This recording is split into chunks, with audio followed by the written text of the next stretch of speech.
Thank you for listening to the Following Films podcast. Today I'm joined by Ella Balinska and Hugo Keijzer to discuss The Occupant.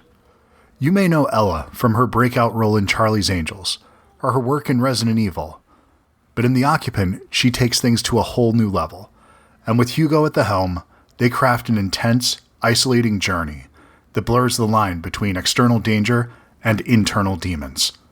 In today's episode, we unpack the making of The Occupant, explore the film's themes of guilt, survival, and identity, and we get a behind-the-scenes look at how this thrilling story came to life. Today's episode of the Following Films podcast is brought to you by Google Workspace. We keep things running smoothly and efficiently at Following Films, with the convenience of cloud-based Google Workspace programs. Google Docs lets you work and save on Google Drive. Hangouts let you video chat. Gmail gives you a professional email. And Calendar lets you organize from anywhere and at any time. You should try it and see how it can help your business too. Google Workspace is offering a 14-day free trial. If you sign up using my link, I can even give you a discount.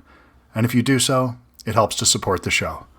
You can go to referworkspace.goo.gl/G6UF. Now, I know that was kind of a mouthful, so you can go to the show notes for the direct link. Now, on to my conversation with Hugo and Ella. I hope you enjoy the show. Thanks.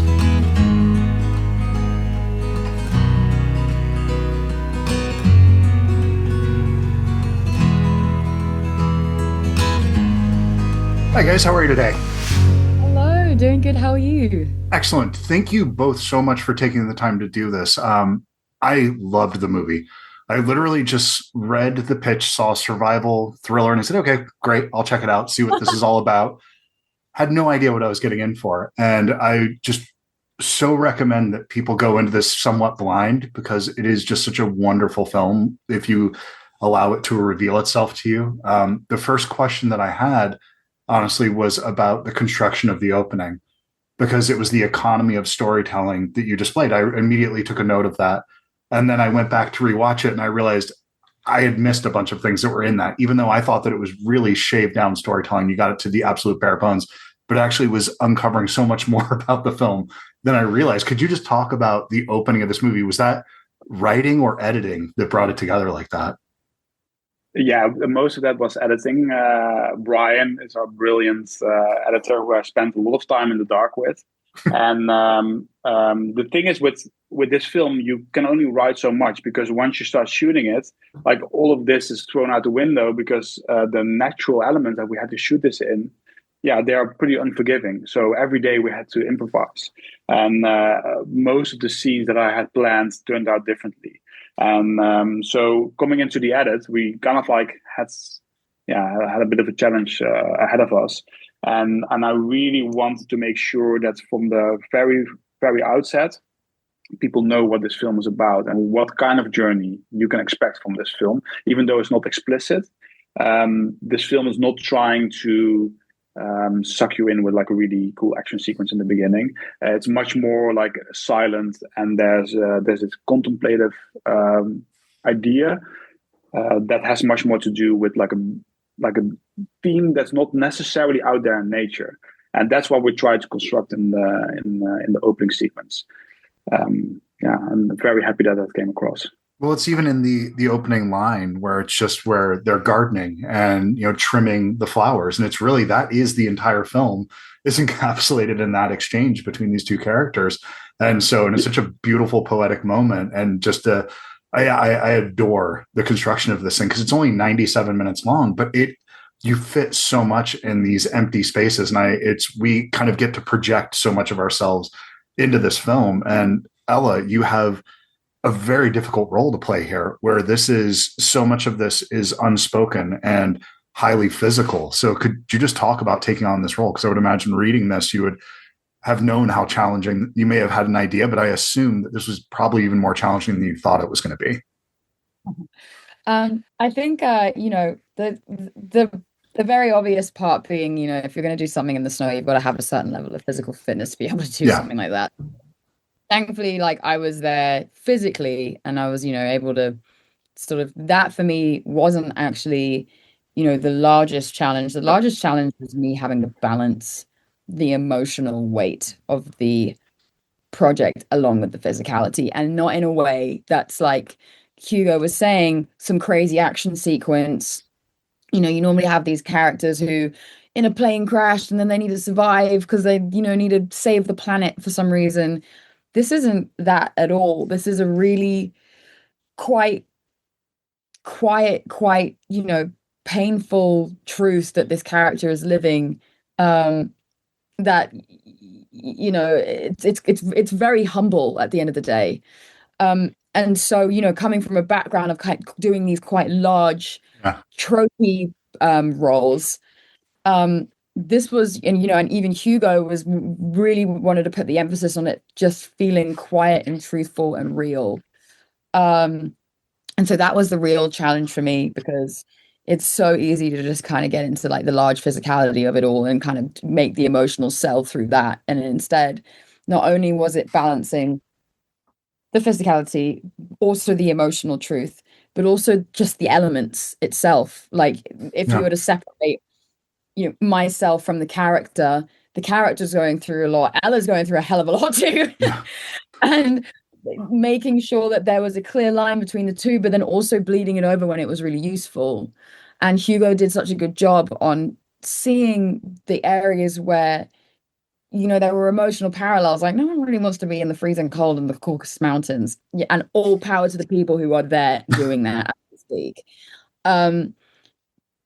But Hugo was able to pull those moments. I said to him right when we started the project, I'm like, if I'm, obviously I'm going to try and be a great energy on set with the crew and the rest of the cast, but if I'm miserable on set and I don't look like I want to be there, it's probably because that's like the trip. So, and he would like pull on that and use that in the scenes, and I haven't ever been challenged in that way before. If you think about it, it's quite a method way to do stuff, but it's kind of like, when else are you going to have the opportunity to try that process on, if not in this? So yeah, it was just a lot of spinning plates in one go. And I think the result was almost this level of, we shot it in the order where like the kind of harder stuff was at the beginning. And then it kind of, in terms of harder, I say like the louder, big set piece scenes where we had the most amount of snow and we could do the most dramatic stuff, towards the sort of quieter scenes. And like my level of exhaustion by the time we got to that point was just next level, almost like what you say in the economy of storytelling, we didn't need to do any exposition. There was like no need for me to come in and be like, you'd never guess what I've been through. It doesn't need that, because you can just feel it in the exhaustion, the physicality, even just like the effort that comes out into the few words that are being shared. And I think that's just really powerful. And, as I just congratulate Hugo and his ability to make that happen. Well, it's the marriage of both, though, because your performance at the center of this, if it doesn't work, this movie absolutely cannot lean on anything else. Because you do have set pieces, you have some bigger stuff here, you have some fascinating and wonderful visuals, but really this is a performance piece. You could do this in a black box stage. This is a very small internal movie. There's a version of this that's just in your head. It's about those two choices. Which way are you going to go? Is dealing with, it's the thing that can pain exist without bliss? Can bliss exist without pain? That's kind of what you're torn between here. And while setting it in this thrilling place makes it go down a lot smoother, the internal things that you're bringing to the external, it's what makes this work. So, Hugo, how did you know Ella was going to be able to pull this off? We can act like she's not here for a moment, because I think we both know that she crushed it. So, of course, yeah, and it's always a very scary thing, of course, as a first-time feature film director, to start this journey with a film that leans solely on one performance. Well, not to discredit the other actors, but like without Ella's performance, like we don't have this film. And that's very scary, especially because we started working together in a time where we're not even physically able to meet each other in the pandemic. So we had a lot of conversations, and I think I had a lot of confidence in Ella's technical ability to perform on the very difficult circumstances and to really get these beats in the scenes down on film. But in my conversation with her and developing the character, I also really discovered that she was a real ally in this more like psychological story. And that gave me the confidence. And I was like, if I click with her on a personal level, then I feel adds to that kind of like the circumstances and the physical challenge that we have to go through together. I was fairly confident that we would see it through to the end.